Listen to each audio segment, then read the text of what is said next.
let's see, 3 weeks ago now. We had actually gotten into the 8th chapter, but Paul had asked me a question about verse 23 in chapter 7 and the silverlings there. That shall come to pass in that day that every place shall be where there were 1,000 vines and 1,000 silverlings. It shall be for briars and thorns. This section, of course, is dealing with the punishment of Israel for their alliance with Assyria. And he is setting forth the severity of that punishment, that he's making the point the land's going to be desolate. Well, these fruitful vines that he's talking about here, 1,000 vines, they're just now desolate, place for briars and thorns. The 1,000 silverlings, I went back and studied that since Paul asked about it specifically. And I thought the pulpit commentary had the best explanation. And so it says, by silverlings, our translators mean pieces of silver, probably shekels. 1,000 vines at 1,000 shekels may mean either 1,000 vines worth that amount, or 1,000 vines rented at that sum annually. Compare.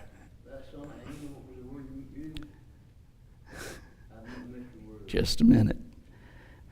I'll go back and read it then. 1,000 vines at 1,000 shekels may mean either 1,000 vines worth that amount, or 1,000 vines rented at that sum annually. He says to compare Song of Solomon 8 and verse 11. The latter would point to the vineyards of unusual goodness, end quote. So, again, while it just showing the value, the worth, the greatness of these vineyards, they are very valuable, and they're going to be now just briars and thorns. So that's certainly not worth 1,000 silverlings or shekels, or wouldn't be worth much at all. Okay, Dale. That's mentioned about Edom in Isaiah 34, middle of the chapter, 9 through a bunch of verses. And mentioned 13 through 23 about briars and thorns and desolation regarding those nations. Tons of times in similar language, all through Isaiah and Jeremiah too. There's only a certain number of ways you can express desolation. So that's going to be used in relationship to several different, anytime a nation is destroyed. If you're showing the desolation of it, how else, that's the terms you're going to use.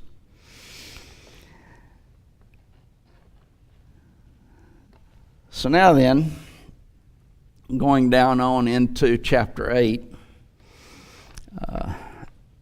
in the first 4 verses of chapter 8, he deals with the fall of Damascus, and Samaria is being prefigured, and specifically by the prophet's son, Maher-shalal-hash-baz. And that name, Maher-shalal-hash-baz, means hasten to the spoil, speed to the prey. So he is showing by this son's name that this alliance, Syro-Ephraimitic alliance, is going to be destroyed. And he sets forth the time frame in verse 4 there. Before the child shall have knowledge to cry, my father and my mother, the riches of Damascus and the spoil of Samaria shall be taken away before the king of Assyria. So the king of Assyria is going to come and destroy these two nations and take all of the spoils of war, which is all of the good things that are there, going to take it away and take it back to Assyria. Now then, starting in verse 5 and going through verse 8, we have the choice of unbelief and the results of it.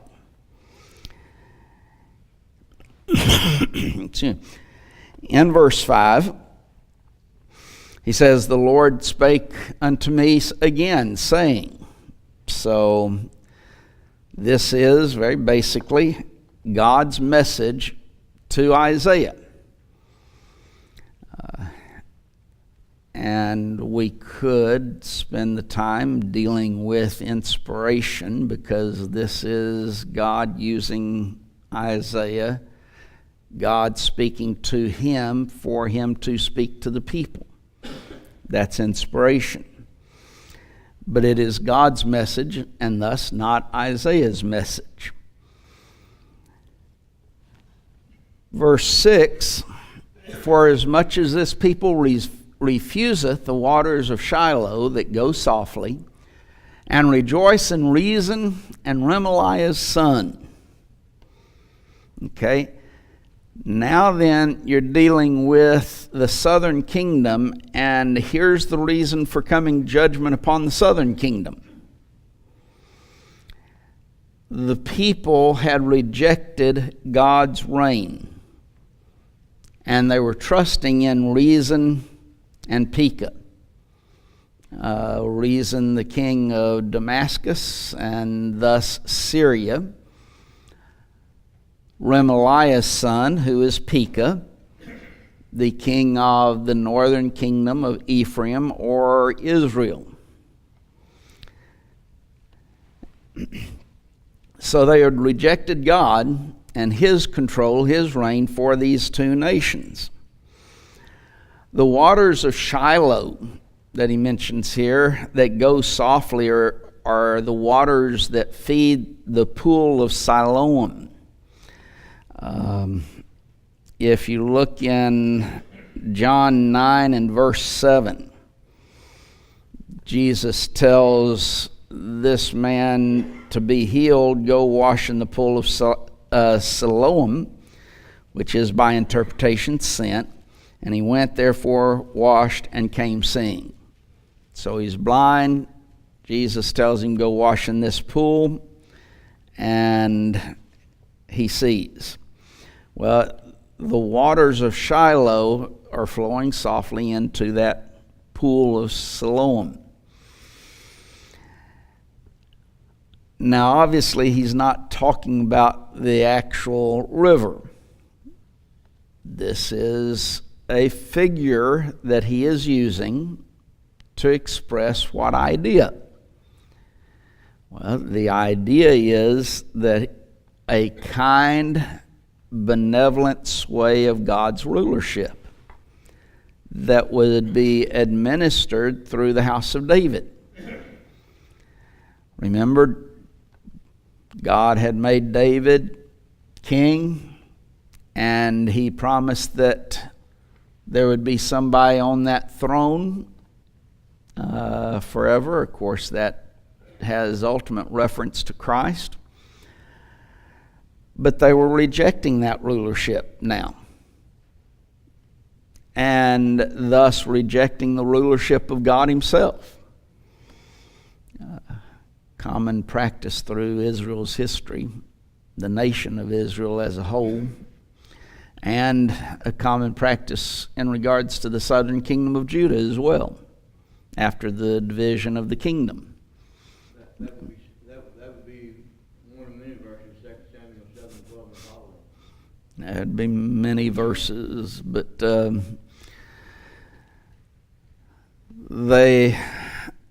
they were rejecting that rule. And that's going to be the reason for the coming judgment that's going to come upon them. And that's going to be starting to express in verse 7. Now therefore, behold, the Lord bringeth up upon them the waters of the river, strong and many, even the king of Assyria and all his glory. And he shall come up over all his channels and go over all his banks. You have the contrast in verse 6. Here's the waters of Shiloh that go softly. Now then you have the waters of the river, strong and many.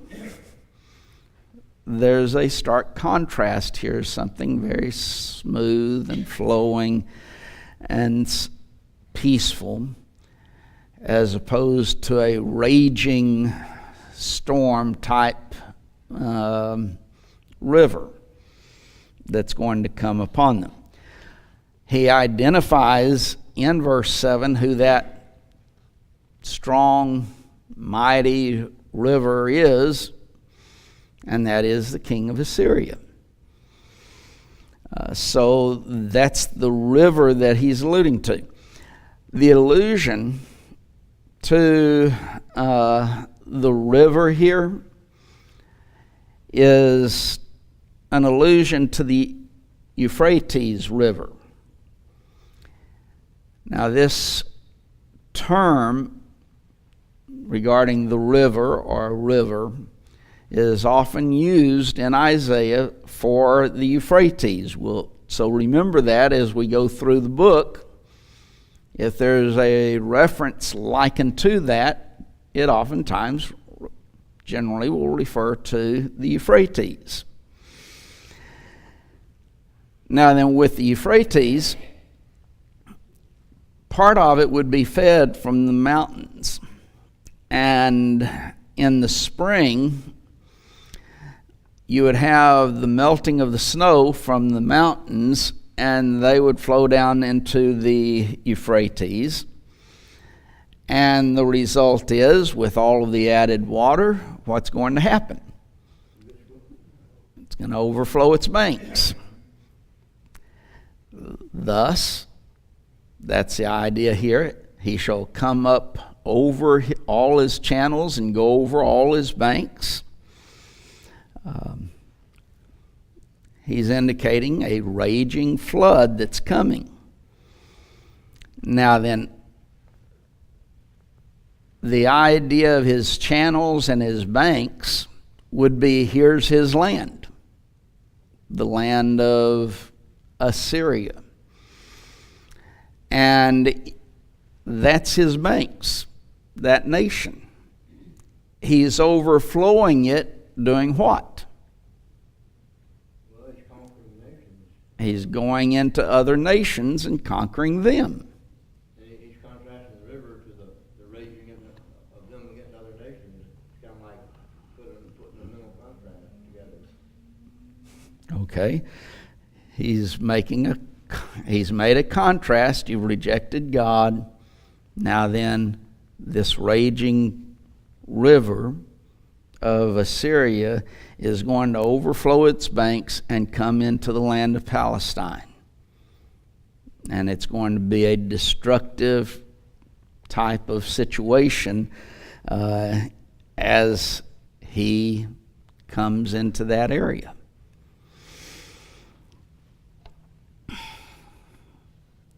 So in verse 8, he shall pass through Judah. He shall overflow and go over. He shall reach even to the neck. And the stretching out of his wings shall he fill the breadth of thy land, O Emmanuel. Now then, who's Ahaz worried about now? What are the two nations? Syria. Samaria and Syria. God is saying you don't need to worry about those two nations. Why? King of Assyria is going to take care of them within a very short period of time. So they're going to be destroyed. Now then, you should place your trust in God, but you're not. You're placing your joy in these two nations. So what's going to happen? Well, as Assyria comes into Samaria and destroys it, or Assyria and then Samaria, he is going to continue. There's the overflowing and going over. He's going to continue in his conquest into the land of the southern kingdom. And he's going to reach into or up to the neck. Now, that is indicating he's going to make his way to Jerusalem. So the land outside of Jerusalem, he takes over that. He conquers it. Jerusalem is centered upon a hill. The hill of Jerusalem, mountaintop almost. And so here he is coming to Jerusalem. That's as far as he's going to go, though. Jerusalem and Hezekiah's reign is going to be spared from the king of Assyria. Someone read Isaiah chapter 30 and verse 28. Isaiah 30 and verse 28.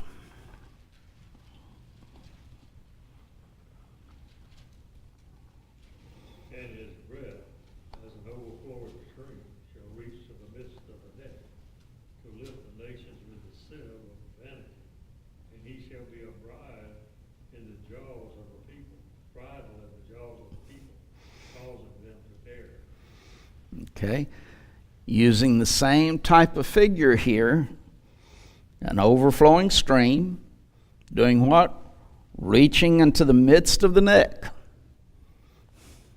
So here's the same symbolism used in relationship to the king of Assyria and Jerusalem. Sennacherib, who is the king of Assyria,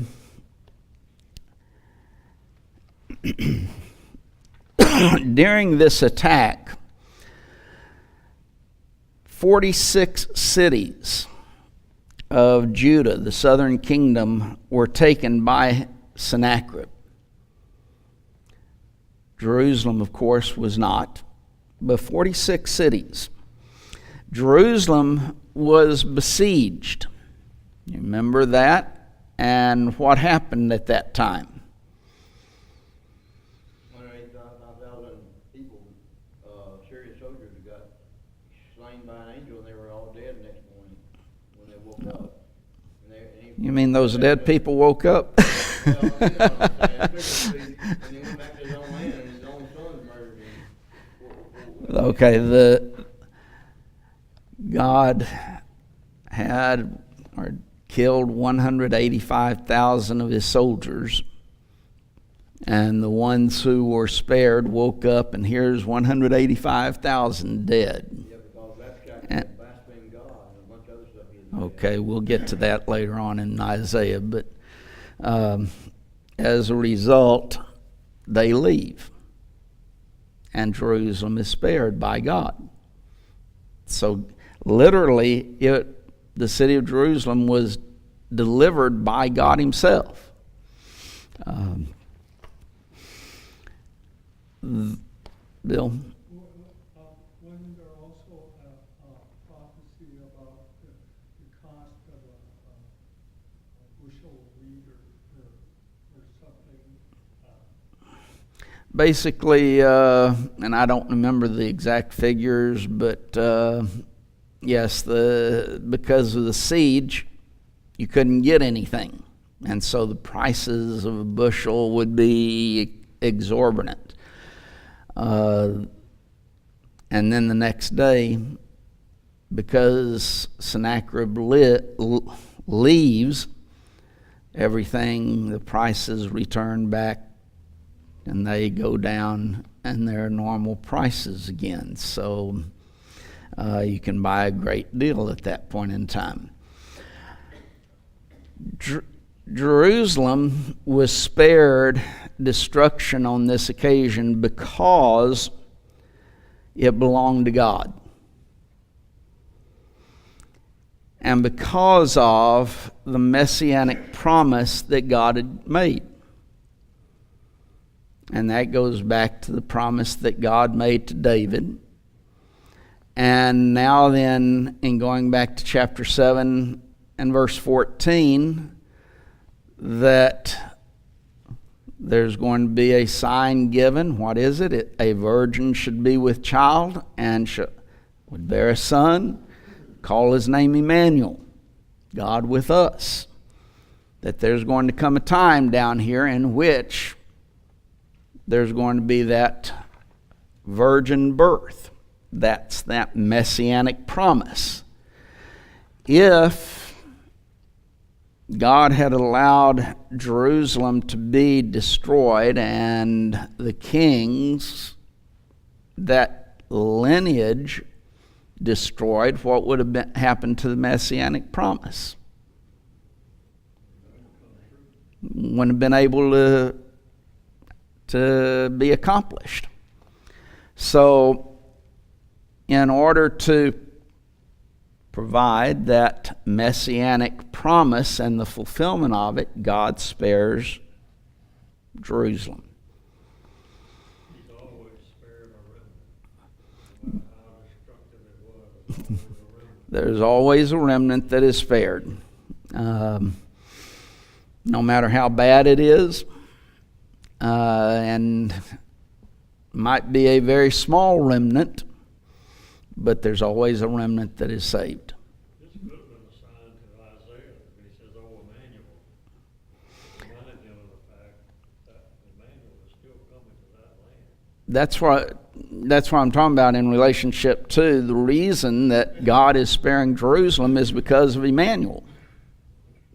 Because God with us is going to be coming. And thus, that's why God is sparing them.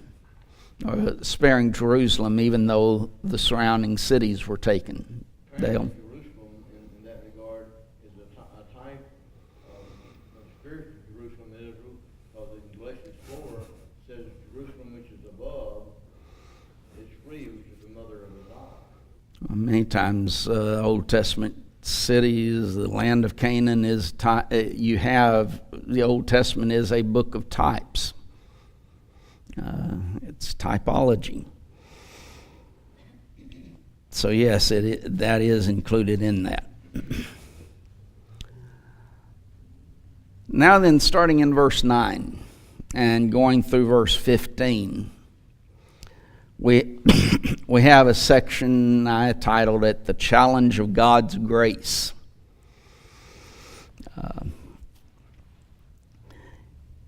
In verse 9, he says, "To associate yourselves, O ye people, and ye shall be broken in pieces. And give ear, all ye of far countries. Gird yourselves, and ye shall be broken in pieces. Gird yourselves, and ye shall be broken in pieces." Basically, this is a challenge to any nation and all nations that would stand opposed to God and His plans. Isaiah is basically challenging all of them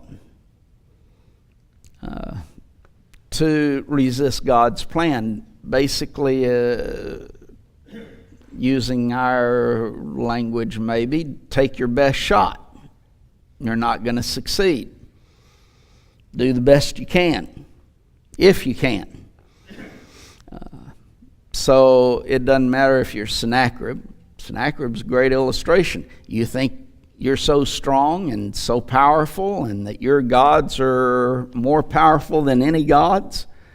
Come to Jerusalem and see what it's like. And then tuck tail and run home. Because that's what Sennacherib did after his 185,000 soldiers died. Or like Isaiah, he was before all those prophets. I don't know, maybe he's a sinner. You don't get your best, God. Okay, Elijah and the prophets of Baal, where he continues to ridicule them.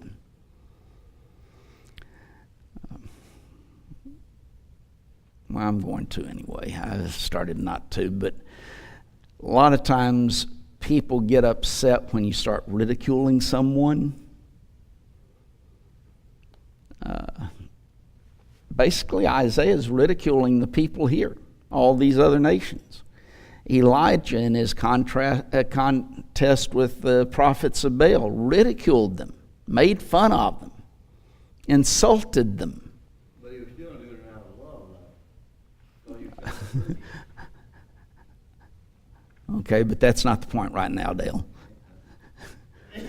It is not wrong to use ridicule, sarcasm, insults when used appropriately.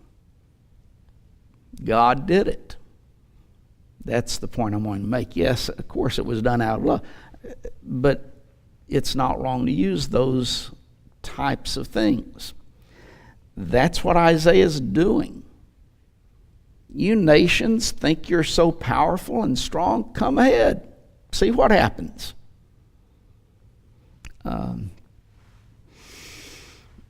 The translation in the King James, associate yourselves. The New King James translates it by be shattered. The American Standard says make an uproar. The New American Standard and the English Standard Version, ESV, use be broken. So it kind of gives you a little bit different idea than what the King James does. It's likely saying, what is said later is that you're going to be broken.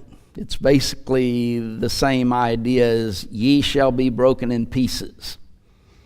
And repeated there, ye shall be broken in pieces. Ye shall be broken in pieces. So it's basically, in all probability, saying the same thing. You're going to be shattered, you're going to be destroyed or broken in pieces. Why does he say this over and over here? If the associate yourselves is basically saying that, then you've got shall be broken in pieces. You've got it a second time, and then a third time in this verse. Okay, part of it is to emphasize it, yes.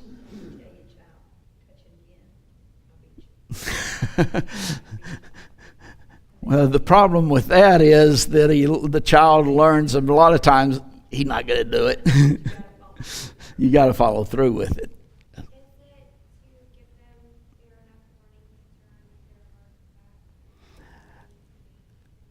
These nations would not be in that regard to turn their lives back around or change their lives. If it was being stated to Israel or to Judah, then yes, I could see that. But this is talking about all of the other nations, not the children of Israel. The idea is to give certainty to it. This is what's going to happen. And so he repeats it to show this is certain. There's no way to escape it. If you come against Israel or Jerusalem, you will be broken in pieces. You will be destroyed. It's a certainty.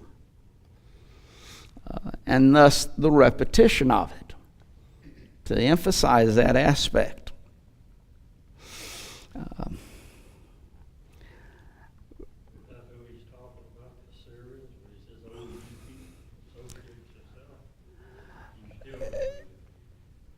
yourself"? It would include Assyria, but when he says, "All ye of far countries," he's dealing with any nation that would come against Jerusalem, not just Assyria. It would include Assyria, but not limited to them. But he's basically saying any nation wants to come against Jerusalem, you'll be destroyed. Let me kind of make as an aside here. There are a lot of politicians today in our nation who try to put our support of Jerusalem today and tie the success of Jerusalem to the success of the United States. And that if we want to be successful, we have to support them. Now then, separate the politics. I'm not talking about that, whether we should or should not support Jerusalem.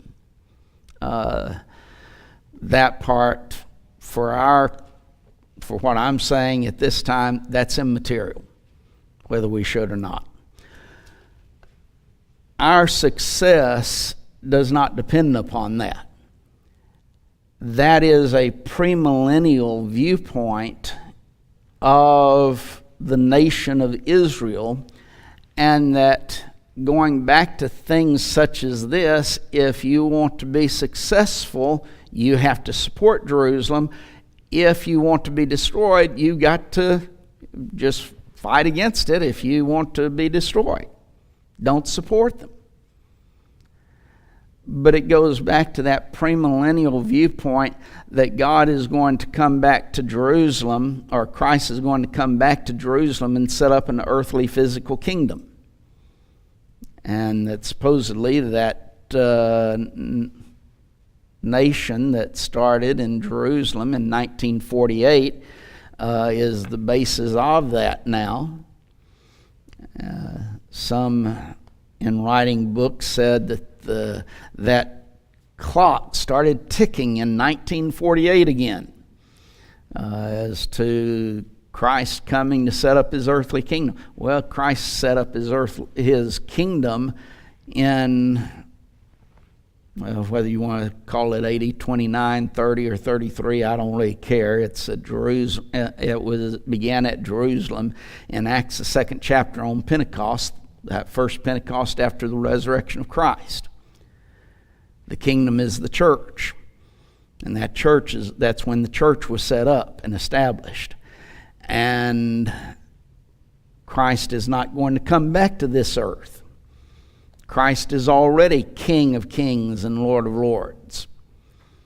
And the premillennial doctrine that would thus make that association is a false doctrine that cannot be sustained. Okay, Dale. It says the kingdom of God is not meat and drink, but righteousness, peace, and joy in the Holy Spirit. In Romans 14, and Christ said, "My kingdom is not of this world." It's not materialistic. In other words, it's not physical, spiritual. And he says that in many, many other verses. But they kind of materialize it in premillennialism. Premillennialism is a doctrine of materialism. It is, the whole basis of it is materialistic in nature. And after Paul finishes the book of Romans, premillennialism. So that's something. So Romans, I'm going to have to preach Be sure they're recording. You're pulling our leg, right? You really are? I am making a joke. Okay. I guess it is a very poor joke since you don't get it.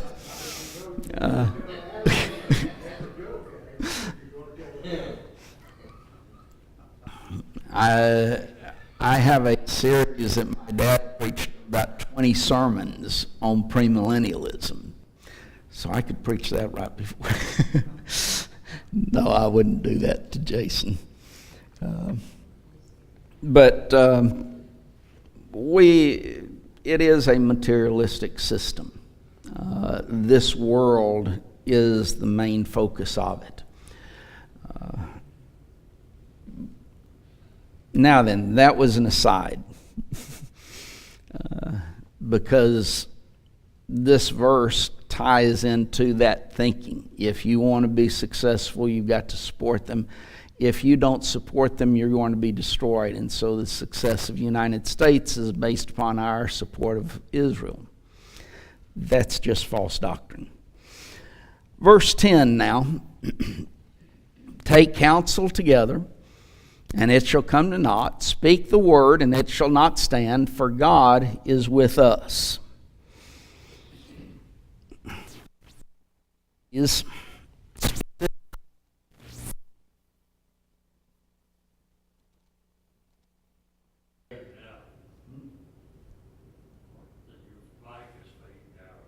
Mike's fading out.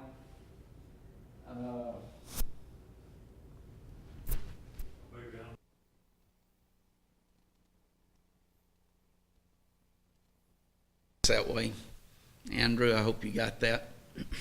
So, and now then I have to be careful about touching the podium.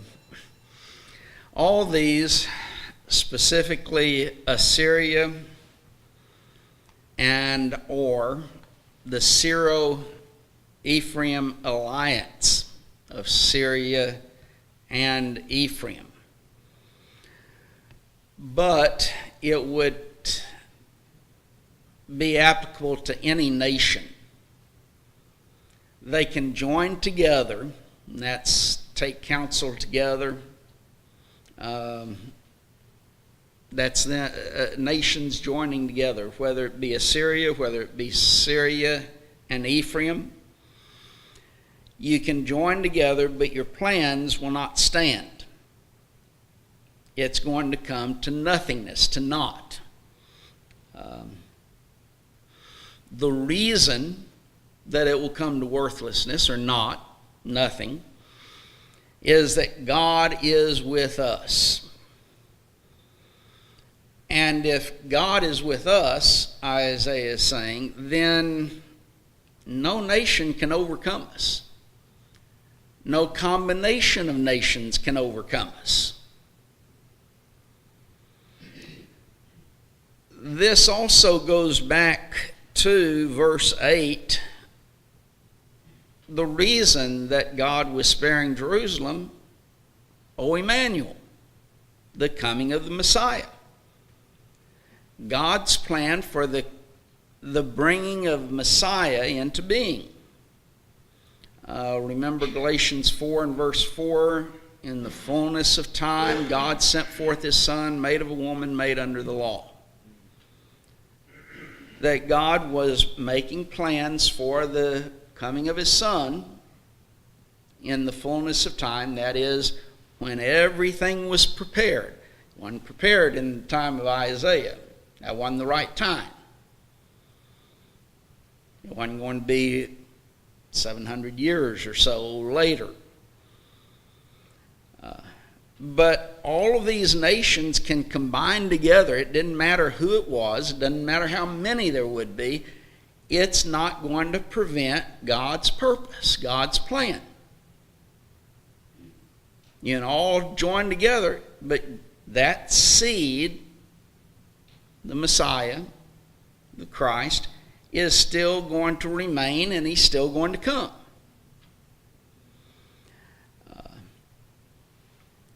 The us there, for God is with us, would be in this case the remnant that was spared. That small remnant that remained faithful to God. Now then, to make an application, and we'll stop with this idea. We, the church, are the Israel of God today. In relationship to the Old Testament, it is, as we mentioned earlier, a type. There's typology that's there. If God was with Israel, or the Jerusalem, and that remnant, so no nation or combination of nations could destroy them, then that typology in relationship to the church, us, God is with us. And if you remember in Romans the 8th chapter, Paul says, if God be for you, who can be against you? And he goes on and sets forth the basis of that.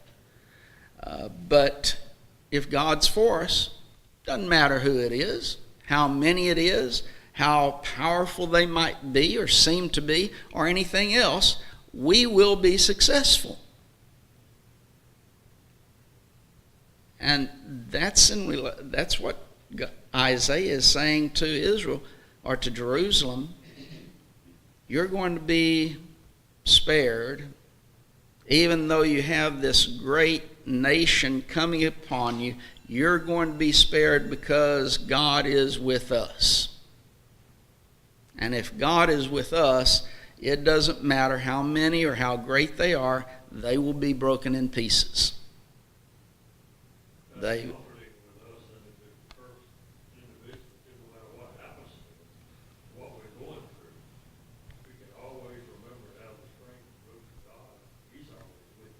That's the point that I was making, that how comforting it is to us, that knowing that God is with us, that no matter what comes upon us, God is with us and we can overcome.